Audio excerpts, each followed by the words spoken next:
Hey, buenos dias, ¿qué onda? ¿Qué pasó, amigos? John's Moto Garage. Welcome back to the channel. Today we're kicking off the beginner rider series, and we're going to start with going over how to pick the best beginner motorcycle.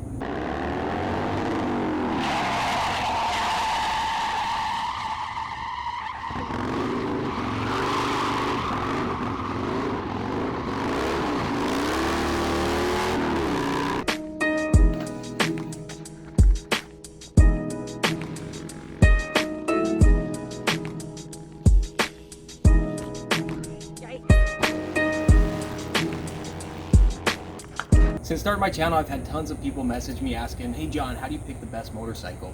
So today we're going to break it down into three simple categories. First, we're going to go over just a few rules of thumb.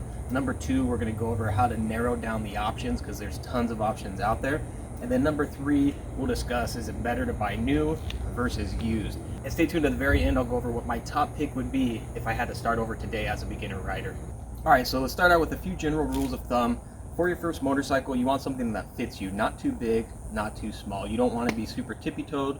Ideally, if you can have both feet flat on the ground, you want a smaller displacement motorcycle. Now, I know there's dudes out there who started on the Hayabusa. I know there's dudes who started on the big Road Glide. I know it's possible, but again, we're talking about learning safely, and as a beginner, the best way to go about doing it. So ideally, smaller displacement. You want something inexpensive. That way, if/when you do drop the motorcycle, you're not losing out a ton. And you can look to the professionals in pretty much any discipline of motorcycle riding. Let's look at the AMA MotoGP professional racers. Those dudes didn't start on those motorcycles. Most of them start out on 50cc kind of pit bike rocket bikes. Some of them started out on the 200 300cc class, all before eventually working their way up. And it's the same for motocross. It's the same if you ask a stunt rider how to get into it, they're going to recommend a pit bike or something like a Honda Grom. So start with something small. And the reason being is, as a beginner motorcycle rider, there's so many different things you're going to have to focus on, like clutch control, throttle control, brake, leaning, counter steering, where to look. So many different things. The last thing you want to do is worry about a bike that's too powerful, too heavy, or just awkward to ride. And anybody who's ridden a motorcycle will tell you you're going to have close calls, you'll have scary experiences, and the last thing you want to do is get so scared of your motorcycle that you're intimidated to ride it, and you park it in the garage with that gut-wrenching feeling that you just don't want to jump back on it. So smaller, lighter, it's just overall going to be the best option. All right, moving along, how do you narrow down the options? When it comes to motorcycles, there's tons of options out there. The main categories are going to be your cruisers. Think Harley Davidson, but you also have metric cruisers, Indian motorcycles as well. That's the bike that's comfortable, better for the long rides, or you're just kind of leisurely strolling through the neighborhood. You've got your super sports, your race bikes. That's going to be like your race replica. Performance, speed, handling.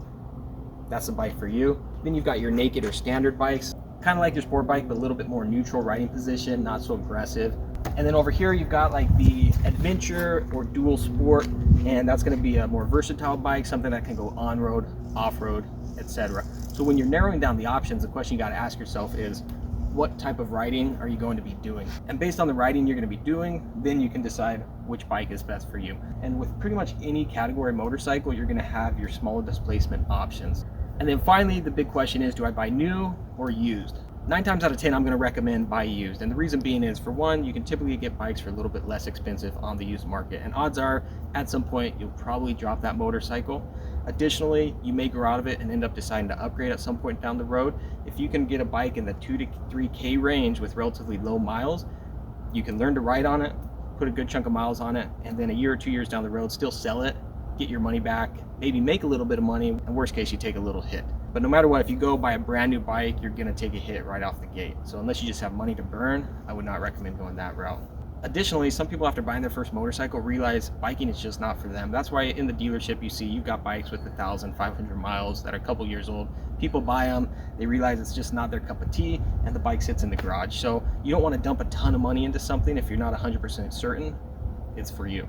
And then ultimately, once you start riding, you may realize that what you thought was your preference in riding may change. So for example, you may think you're a dirt dude, only to find out you prefer the street, or vice versa. Maybe you think you're going after speed, only to find out you prefer the leisure cruise, or vice versa. So again, I wouldn't get too hung up over what your first bike is, but rather I just focus on small displacement, something that's comfortable, that fits you, so you can focus on the fundamentals and learning those principles of riding. Later on down the road, you can upgrade to your dream bike and you'll be good to go. All right, with all that being said, if I were to start all over today as a beginner, the bike I would probably go with in the cruiser category would be something like a Honda Rebel 300 or 500. Never ridden one yet, but I've heard awesome things about them. Lightweight, nimble, low to the ground, relatively inexpensive, and just a reliable option to get started. If I was looking at like a sport bike, pretty much all the manufacturers have awesome sport bike options. KTM Duke 390, Honda's got their 300, 400 lines. You've got Kawasaki with all their, Ninja 400s, tons of options there. I would just go with the one that I can find that's new, low miles, and I can get it for cheap. And then if I'm looking for something that's more versatile, I learned to ride on a DRZ 400 before getting a Honda Shadow 600, but I'm still a huge fan of these dual sports. They're just overall awesome bikes. My wife started riding 10 months ago. This is still her bike of choice. It sits a little bit tall, so it can be intimidating there, but otherwise not too much power, lightweight, easy to handle, and it's comfortable. So those are all great options. All right, you guys, that's gonna do it for today, John's Moto Garage. Hopefully that helps you to pick your first beginner motorcycle. Drop a comment below. If you're a beginner rider, what are some things that were helpful for you? What are some things that were not helpful? What was the bike you started on? Additionally, what other beginner series videos would you guys like to see? I plan on doing a lot. I'll go over how to ride at some point, how to get started, how to learn to do the basics as far as like U-turns, all that kind of thing. And eventually we'll work our way up to doing the wheelies, the stunts, and all that good stuff. You can hit me up on Instagram at John's Moto Garage. Like and subscribe if you dig it. I appreciate the support. We'll catch you guys on the next one. Adios, hasta luego, nos vemos.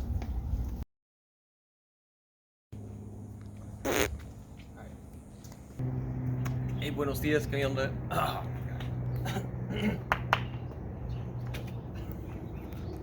Let me start from the top. It's early. All right. Oh my gosh, that was rough.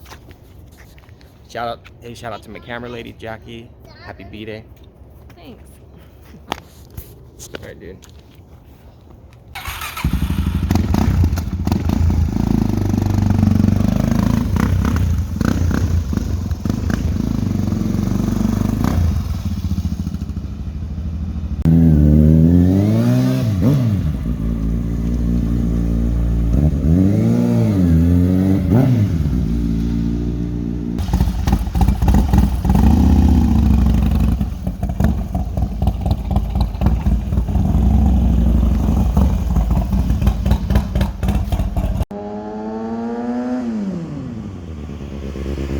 Oh.